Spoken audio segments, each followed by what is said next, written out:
Hello guys, welcome back to my channel.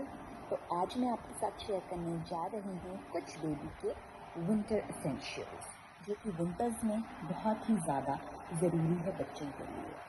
आपको पता है विंटर्स में स्टमक इन्फेक्शंस, कफ कंजेशन इन्फेक्शन और डाइजेस्टिव प्रॉब्लम्स बच्चों को बहुत ज़्यादा हो जाती है।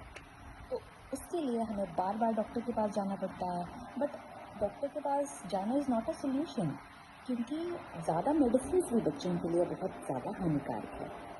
पिछले 2 वीक्स पहले मेरे बेबी को भी स्टमक इन्फेक्शन हुआ।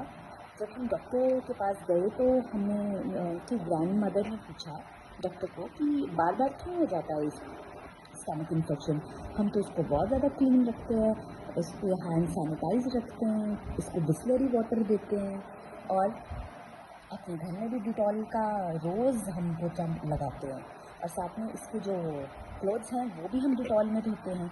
और इसके फादर इसको ये फिल्टर्ड वाटर भी यूज़ नहीं करने देते, तो स्पेशली इसके लिए बिस्लरी लेके आते हैं। तो डॉक्टर ने हमें बोला कि बच्चे की आप ज़्यादा भी केयर करोगे ना तो भी आपका बच्चा ज़्यादा इन्फेक्शन प्रोन हो जाएगा। इसलिए अपने बच्चे को खुला छोड़िए, अपने बच्चे को मिट्टी में खेलने दीजिए, ज़्यादा प्रोटेक्ट उसको मत कीजिए और ज़्यादा हैंड्स भी उसके सैनिटाइज मत कीजिए, उसको बिल्कुल फ्री छोड़ दीजिए। तो फिर वहाँ से हमें पता लगा कि नहीं, ये इन्फेक्शन का कारण एक्सेसिव केयर ही है। तो अब हमने अपने बच्चे को फ्रीली छोड़ के उसको हम सॉइल में खेलने देते हैं। हमारे आंगन में बहुत सारी सॉइल है, क्योंकि मेरे फादर इन लॉ एग्रीकल्चर भी करते हैं काफ़ी, तो बहुत ज़्यादा सॉइल है। तो अब हम उसे खेलने दे रहे हैं और बिल्कुल भी उसको रोक नहीं रहे हैं। हैंड्स वॉश करते हैं पर जब ज़रूरी हो। पहले हम बार बार उसके हैंड सैनिटाइज करते रहते थे, तो बोलते हैं ना एक्सेसिव केयर भी बच्चे की नहीं करनी चाहिए। क्योंकि हमारे घर में एक ही छोटा बच्चा आया है मेरी मैरिज के 3 इयर्स बाद, तो फिर ऑब्वियस सी बात है उसको पैम्पर भी ज़्यादा ही करेंगे सब। तो उसकी मम्मा, उसकी मतलब मम्मा यानी कि मैं, उसके फादर, उसकी ग्रैंड मदर, उसके ग्रैंडफादर उसकी बहुत केयर करते हैं, उसको बिल्कुल भी गंदा नहीं होने देते। तो इसलिए हमें डॉक्टर ने सजेस्ट किया, तो अब हमें लग रहा है कि डॉक्टर ने बिल्कुल ठीक बोला है, क्योंकि जब तक हम बच्चे को फ्री नहीं छोड़ेंगे वो उसकी हम इम्यूनिटी कैसे बिल्ड होगी।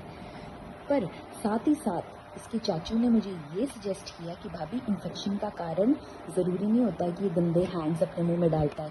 कई बारी अब ये छोटा बच्चा, अब ये थोड़ा बड़ा हो गया है, तो इसलिए अब आप इसकी लाइफ में इंट्रोड्यूस करो ये कीको का टूथपेस्ट फॉर किड्स। इसके अंदर कोई भी फ्लोराइड नहीं है। हमें अपने बच्चों को अर्ली एज में ओरल हाइजीन के बारे में इंट्रोड्यूस कर देना चाहिए। तो मुझे नहीं पता था इस बात का, तो मेरी इन्फेक्शन का कारण ये भी हो सकता है, क्योंकि उसके जो चाचू हैं वो कनाडा में रहते हैं and he is very well qualified. तो वो हमें एकदम से वहाँ बैठे बैठे ही बता देते हैं कि इसको क्या दिक्कत आ रही होगी। I don't know, God knows कैसे, पर उनको सब पता लग जाता है इसका कि क्या प्रॉब्लम हो रही होगी, क्योंकि उन्होंने भी खुद MSc करी है और वो अब बहुत अच्छी जॉब कर रहे हैं। तो उन्होंने मुझे बताया, तो जब उन्होंने मुझे बताया तो मैं फटाफट जाके ये वाला कीको का टूथपेस्ट अपने बेबी के लिए लेके आई और साथ में ही मैं लेके आई ये कीको का ब्रश। तो अब इसकी दादी इसको रोज़ सुबह ब्रश कराती है। जब इसके फादर छुट्टी आते हैं तो वो भी इसको रोज़ ब्रश कर, तो हमने इसकी लाइफ में किया है ये ब्रश और ये टूथपेस्ट इंट्रोड्यूस। और हमने फ्लोराइड वाला टूथपेस्ट इसलिए नहीं लिया क्योंकि अगर फ्लोराइड को हम ज़्यादा कंटेंट में अपनी बॉडी में ले लेते हैं, मेरे बच्चे टेस्ट में ज़्यादा टूथपेस्ट खा जाते हैं, तो उससे बच्चों को काफ़ी ज़्यादा नुकसान होता है, क्योंकि जो फ्लोराइड होता है वो होता है बहुत ही ज़्यादा टॉक्सिक। तो इसीलिए हमने वो ना लेकर ये वाला इसके लिए स्पेशली कीको का मंगाया। अगर आपका बच्चा भी 1 ईयर अप है तो आप भी इसको उसकी लाइफ में इंट्रोड्यूस कर सकते हैं। तो इस पे लिखा है 12 मंथ्स टू 6 इयर्स। और ये देखिए इसके पीछे उन्होंने क्लेम भी किया है कि this is a कीको strawberry toothpaste, जो कि आपका बच्चा 12 मंथ्स टू 6 इयर्स इसको यूज़ कर सकता है। तो अब मैं तो अपने बच्चे को ये ही परमानेंटली रेकमेंड करती हूँ और आपको भी ये रेकमेंड करती हूँ, आप भी ये करवाइए। और मैंने भी इसकी ओरल हाइजीन में इसको इंट्रोड्यूस कर दिया है। तो आपने देखा, ये मैंने आपके साथ शेयर किया अपने बच्चे की ओरल हाइजीन को मैं कैसे मेंटेन करती हूँ।